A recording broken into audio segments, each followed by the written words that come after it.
সবার লেখা হয়ে গেছে? এই এই তুমি ওটা কি ইউজ করছো? ম্যাম এটা না লিপ বাম। এটা শীতকালে ইউজ না করলে আমার ঠোঁটটা না ড্রাই হয়ে যায়। এই তোদের কাছে একটা খাতা হবে রে?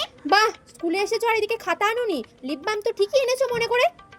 ম্যাম খাতা তো আমি যার কাছে চাইবো তার কাছেই পাবো, লিপ বাম তো আর যার কাছে চাইবো তার কাছে পাবো না, তাই এনেছি মনে করে। ম্যাম ওটা কি লিখেছেন আমি না ঠিক বুঝতে পারছি না। সবাই বুঝতে পারছে আর তুমি বুঝতে পারছো না? ম্যাম আপনার হাতের লেখাটা একদমই ভালো না। এত বড় কথা, কাল তোমার গার্জেনকে নিয়ে আসবে সঙ্গে করে। Okay ma'am, no problem. Ma'am জল আনতে যাবো? হ্যাঁ যাও, জল আনতে বুঝি লিপ বামটাকেও সঙ্গে করে নিয়ে যেতে হয় নাকি? অফকোর্স ম্যাম, জল খাবো তারপরে আমার ঠোঁটে ড্রাই হয়ে যাবে, তারপরে এই লিপ বামটাকে লাগাবো, সেজন্যই আমি এই লিপ বামটাকে সাথে করে নিয়ে যাচ্ছি। খুব বার বেড়েছে তোমার, কাল তোমার গার্জেন আসুক তারপর তোমাকে দেখাচ্ছি মজা। ওকে ম্যাম, নো